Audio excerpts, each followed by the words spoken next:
Welcome to my YouTube channel learning with dignity. My name is Garima. आज हम करेंगे class 9 English NCERT moment supplementary reader का chapter 6 weathering the storm in Ersama. Ersama Odisha में है और ये स्टोरी जो है ये एक सच्ची घटना पर आधारित है। The cyclone that hit Odisha in October 1999 killed thousands of people and devastated hundreds of villages। तो ओडिशा में एक चक्रवात आया था अक्टूबर 1999 में, जिसने हजारों लोगों की जान ली और सैकड़ों गांव तबाह हो गए। For 2 dreadful nights, Prashant, a young man, was marooned on the roof of a house. On the third day, he decided to go his village. Did he find this family? तो प्रशांत एक व्यक्ति था जिसके बारे में बताया गया है कि वो 2 भयानक रातों तक तो एक घर की छत पर फंसा रहा। फिर तीसरे दिन उसने निश्चय किया कि वो अपने गांव जाकर अपने परिवार को खोजेगा। तो देखिए क्या बताते हैं स्टोरी में। ऑन 27 अक्टूबर 1999, 27 अक्टूबर 1999 की बात है। 7 year after his mother's death, Prashant had gone to the block headquarter of Ersama. माँ को मरे लगभग 7 साल हो गए थे और प्रशांत जो है वो अरसामा के ब्लॉक हेडक्वार्टर गया था, जो कि एक छोटा सा कस्बा है उड़ीसा में। उसके गांव से लगभग 18 किलोमीटर दूर है और वो वहां पर अपने दोस्त के साथ एक दिन बिताने गया था। In the evening a dark and menacing storm quickly gathered. लेकिन शाम होते होते वहां एक भयानक तूफान आ गया। Winds beat against the houses with a speed and fury that Prashant had never witnessed before। हवाओं का रुख इतना तेज था कि घर के घर उड़े जा रहे थे। इतना वेग उसका तेज होने के कारण वहां पर बिल्कुल तबाही मच गई थी और प्रशांत ने इससे पहले कभी भी ऐसा नज़ारा नहीं देखा था। Heavy and incessant rain filled the darkness। और heavy and incessant मीन्स होता है कॉन्टिन्यूअस, बिना रुके। तो जो भारी भरकम वर्षा हो रही थी उसके कारण वहां पर अंधेरा छा गया था और जितने भी पुराने पेड़ लगे थे वो सब उखड़ गए थे। Scream rent the air as people and houses were swiftly washed away. और हवाओं में लोगों की चीख पुकारें भरी हुई थीं। सारे के सारे घर काफ़ी तेजी से बहे जा रहे थे। Anger water swilled into her friend's house neck deep. और जो पानी का वेग था उसका जल घुमाव, उसकी जो जल भंवर थी वो उसके दोस्त के घर में भी घुस रही थी और लगभग गर्दन तक आ गई थी।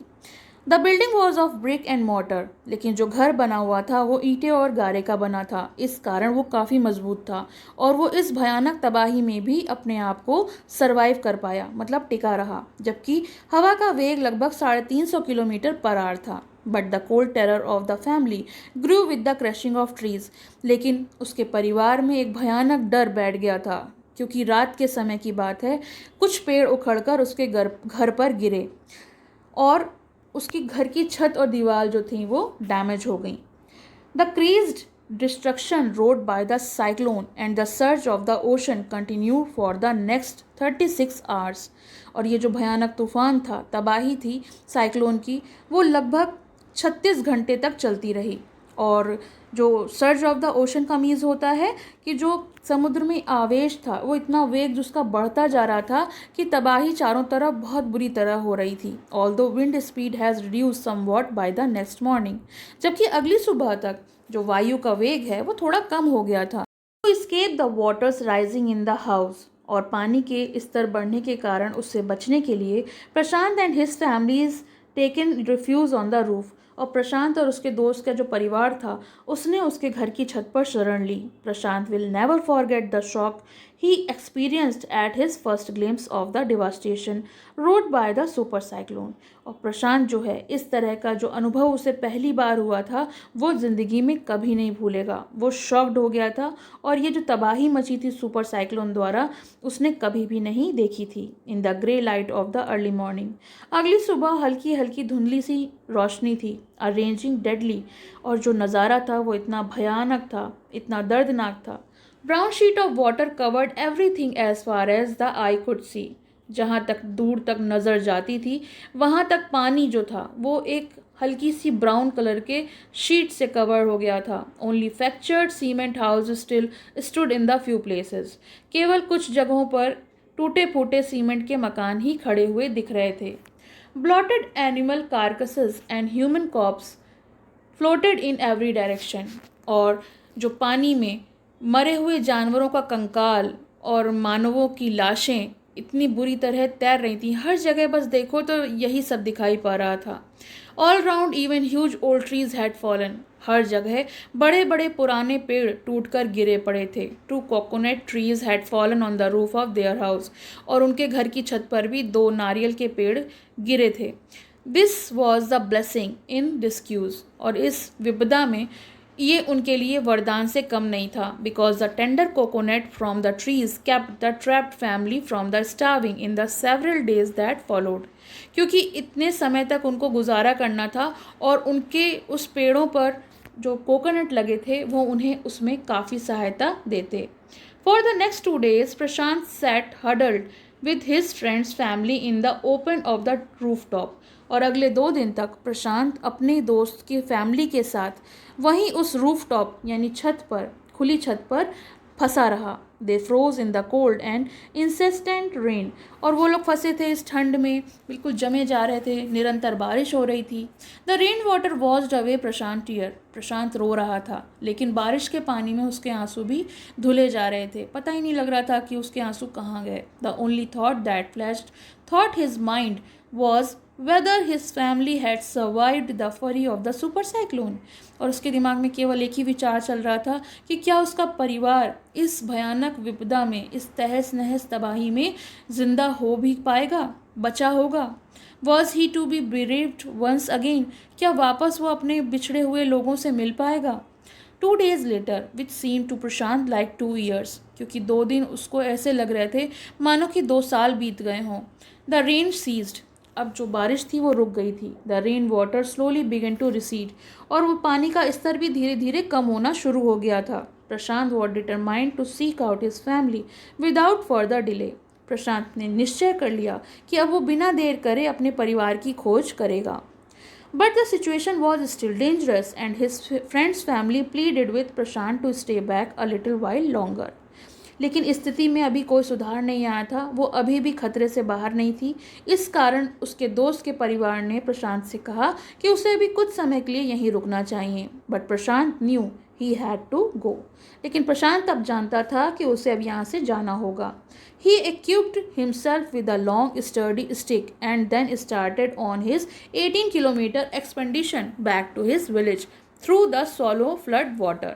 और फिर उसने एक लंबी सी मजबूत छड़ी ली और फिर अपने 18 किलोमीटर का सफ़र, जो कि उसके गांव तक का था, उसको शुरू किया। सॉलो फ्लड वाटर यानी कि जो भरा हुआ पानी था बाढ़ का, उसमें।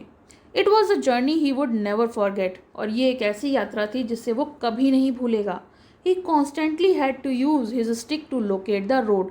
क्योंकि वो निरंतर उस छड़ी का इस्तेमाल कर रहा था सड़क को ढूंढने के लिए। To determine where the water was most shallow. ये देखने के लिए कि पानी का जो बहाव है, जो गहराई है, कहाँ पे कम है। At place it was the waist deep and progress was slow. और उसका पानी जो था वो कमर तक आ रहा था। वेस्ट यानी कमर। देखिए पानी इसमें पिक्चर में दिखा रहे हैं कि कमर तक ये डूबा हुआ है और छड़ी के सहारे आगे बढ़ रहा है। At place it was the waist deep and progress was slow. कमर तक पानी भरे होने के कारण वो आगे बहुत तेज़ी से नहीं जा पा रहा था। Eight several point he lost the road. और कई जगह पर तो उसने सड़क ही खो दी थी, इस कारण उसको तैर के जाना पड़ रहा था। After some distance he was revealed to find 2 friends of his uncle. और फिर उसने थोड़ी दूरी पर अपने अंकल के 2 दोस्तों को पाया, आते हुए पाया। वो भी कहीं से वापस आ रहे थे और अपने गांव को जा रहे थे। They decided to move ahead together. और उन्होंने निश्चय किया कि अब वो एक साथ आगे बढ़ेंगे। As they waded through the water the scene they witnesses grew more and more macabre. और जैसे जैसे वो लोग आगे बढ़ रहे थे पानी के ज़रिए, जो दृश्य था वो इतना ज़्यादा भयानक होता जा रहा था, इतना दर्दनाक होता जा रहा था। They had to push away many human bodies. उनको आगे बढ़ने के लिए काफ़ी सारे मनुष्यों के शव को ढकेलना पड़ रहा था, चाहे वो आदमियों के थे, औरतों के थे, यहाँ तक कि बच्चों के थे। The carcasses of dog, cat and cattle, जानवरों के भी थे, जिसमें कि कुत्ता, बकरी और भेड़ बकरियाँ थीं। Current swept against them as they moved ahead. और उस धारा से उनको आगे बढ़ना था, इसलिए वो उनको हटाते हुए आगे चल रहे थे। In every village that they passed they could barely see a house standing. हर प्रत्येक गांव से जहाँ से वो गुजर रहे थे, मुश्किल से ही उन्हें घर खड़े दिख रहे थे। सब कुछ तबाह हो गया था। Prashant now wept out loud and long. अब प्रशांत की हालत ख़राब हो रही थी और वो काफ़ी तेज़ी से रो रहा था और काफ़ी देर तक वो रोता रहा। He was sure that his family could not have survived in this catastrophe, क्योंकि उसको अब ऐसा यकीन हो चला था कि शायद उसका परिवार जो है इस भयानक विनाश में, इस प्रलय में नहीं बच पाया होगा। तो ये तो हो गया चैप्टर का फर्स्ट पार्ट। इसका नेक्स्ट पार्ट हम नेक्स्ट वीडियो में देखेंगे। आपको कैसा लगा कमेंट सेक्शन में ज़रूर बताइएगा। पसंद आया हो तो लाइक करें, शेयर करें और चैनल को सब्सक्राइब करें।